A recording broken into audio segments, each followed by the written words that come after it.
With the tax lots changes, so I know that that's like a big thing in the US.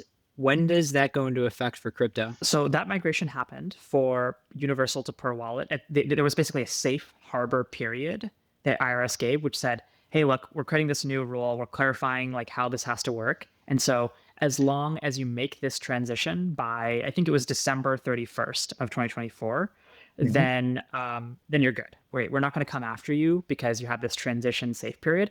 Um, and so that has come and that has gone. But there are going to be more things like that going into the future. For example, there are these new 1099 DA regulations. So there's this brand new tax form coming out for the first time ever called 1099 digital asset.